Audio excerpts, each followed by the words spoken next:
आज हम लोग श्वसन तंत्र और प्रसंचरण तंत्र के बारे में पढ़ेंगे। ये टॉपिक कक्षा 6, 7, 8 तीनों क्लास में है। तो तीनों क्लासों को कंबाइन मैं इस चीज की जानकारी देना चाहूंगी। मेरा नाम प्रीति मौर्य है, स्कूल का नाम यूपीएस ठनेपुर गोपापुर है। तो आज बच्चों को श्वसन तंत्र और प्रसंचरण तंत्र के बारे में बताने जा रही हूँ। तो बेटा फोकस करना। तो यहाँ पे मैंने चित्र, बेटा फोकस करना, हाँ चित्र बनाया हुआ है। ठीक, ये है आपका पूरा श्वसन तंत्र। क्या है आपका ये श्वसन तंत्र में आपका नासा द्वार, नासा गुहा, ग्रसनी और आपकी जो है ये फेफड़े पे आएगी। ठीक है ना, फेफड़े के ऊपर आपके ये रिब्स दिख रहे हैं। और फेफड़ों में क्या होती है बच्चों, पतली पतली जैसे टहनी होती है पेड़ों की, वैसे क्या होती है वायु कुपिकाएं। क्या होती हैं वायु कुपिकाएं। यही जो है आपके यहाँ पर जो आप सांस लेते हैं ना, वो सारे सांस जो लेते हैं आप ऑक्सीजन ले रहे हैं। क्या ले रहे हैं हम सांस में? ऑक्सीजन। सारी ऑक्सीजन आपके यही फेफड़ों में इकट्ठा होगी। ये वायु कुपिकाओं में भरी हुई होगी। उसके बाद आपका ये हृदय का चित्र है। इसे हम क्या कहते हैं? परिसंचरण तंत्र। यानी आपके हृदय कैसा काम करता है? रक्त को पंप करने का काम करता है। क्या काम करता है? पंप करने का। आपको मैंने बताया है आपका हृदय कितना होता है? एक मुट्ठी के बराबर सभी का होता है। थोड़ा सा बाईं तरफ होता है आपके शरीर में ना। तो आपको मैंने बताया है हृदय को कैसे हम समझेंगे। जब हम हृदय के 4 भाग होते हैं। हृदय कितना है हमारा भाग? 4। हाँ, तो जितने भी मैमल्स होते हैं उनके 4 चैम्बर होते हैं हार्ट में। कितने होते हैं? 4 चैम्बर। कैसे होंगे थोड़ा सा इसको समझने की कोशिश करेंगे। हम एक काल्पनिक रेखा के माध्यम से उसको समझाने की कोशिश करूंगी। यदि हमने रेखा ऐसे काटी, यानी अगर हम हृदय को ऐसे काटेंगे तो ऊपर वाला भाग आलिंद हो जाएगा, नीचे वाला भाग नीलर।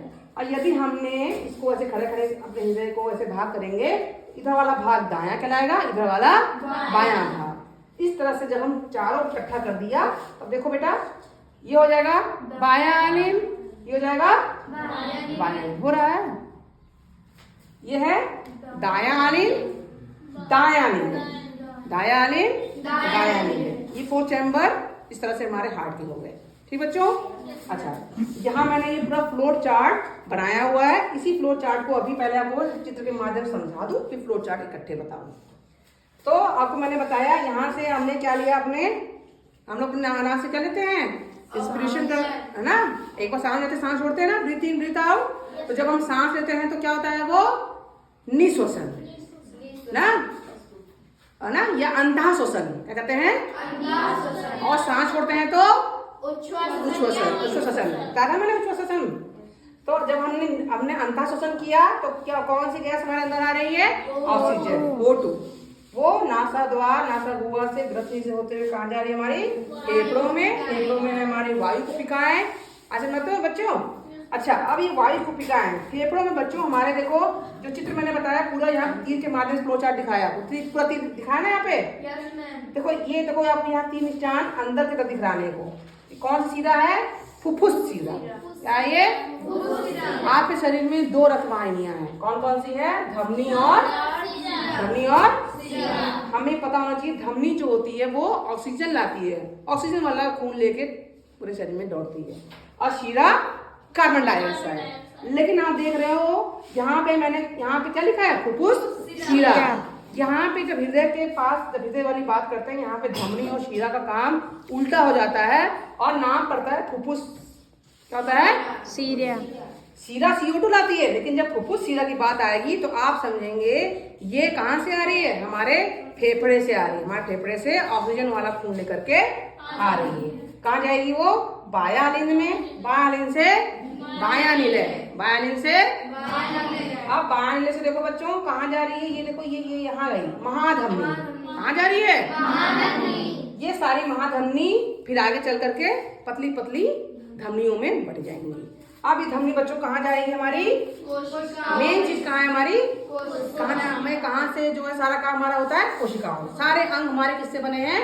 कोशिकाओं। आपको मैंने जंतु कोशिका, पादप कोशिका बताया है, और कोशिका को बताया मैंने कोशिका में केंद्रक होगा, है ना, कोशिका झिल्ली, कोशिका भित्ति, कोशिका झिल्ली, और आपकी जो कोशिका के अंदर क्या होती है? मेन चीज माइटोकॉन्ड्रिया। क्या होती है? जिसे हम क्या कहते हैं? पावर हाउस, ऊर्जा गृह। क्या बोलेंगे? हाँ, और ये ऊर्जा घर क्यों कहते हैं हम लोग? क्योंकि ये क्या पैदा करती है? ऊर्जा। क्या पैदा करती है? क्या पैदा करती है? जैसे घर में जनरेटर लगाते हैं हम लोग, जनरेटर क्या पैदा करती है? बिजली पैदा करती है, विद्युत पैदा करती है। उसी तरह से ये एक ऊर्जा पैदा करती है शरीर में। कैसे पैदा करेगी बच्चों? जो धमनी है उसके रक्त में क्या क्या होगा? ग्लूकोज होगा और ऑक्सीजन होगा। ग्लूकोज होगा और ऑक्सीजन। अब ये ग्लूकोज जब हमारे कोशिका में जाएगा तो ऑक्सीजन की उपस्थिति में माइटोकॉन्ड्रिया क्या करेगा? उसको ऊर्जा और CO2 में तोड़ देगा, बदल देगा। ठीक, अब ये जो ऊर्जा तुम्हारे काम आ गई कोशिका की वृद्धि में और तमाम शरीर में जो कार्य करने के लिए। लेकिन CO2 को काम हमारे शरीर में कोई काम नहीं है। ये हमारे पास समझ लो टॉक्सिन है ना, ठीक, अपशिष्ट है। अब ये CO2 क्या करना है? हमें शरीर से निकालना है बाहर। कौन मदद करेगा निकालने में? हमारी शीरा। कौन मदद करेगी?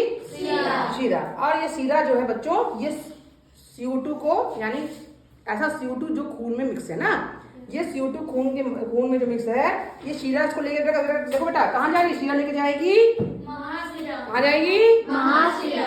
अब महाशिरा बच्चों कहाँ जा रहा है? दाया लेने। कहाँ जा रहा है? दाया से दाया नीले। अब देखो दाया नीले, ये देखो तीर बाहर जा रहा है। कहाँ गई? फुफ्फुस धमनी। शीरा का उल्टा तुरंत देखो फुफ्फुस धमनी आ गई ना। तो कंफ्यूज नहीं होगा, अगर सवाल आ जाए फुफ्फुस धमनी क्या है, फुफ्फुस शीरा क्या है ना। अभी फुफ्फुस धमनी बेटा आप फिर से जाएगा, फिर आप जाओगे कहाँ? फेफड़े। अब फेफड़े में CO2 नाक के माध्यम से, स्टॉप।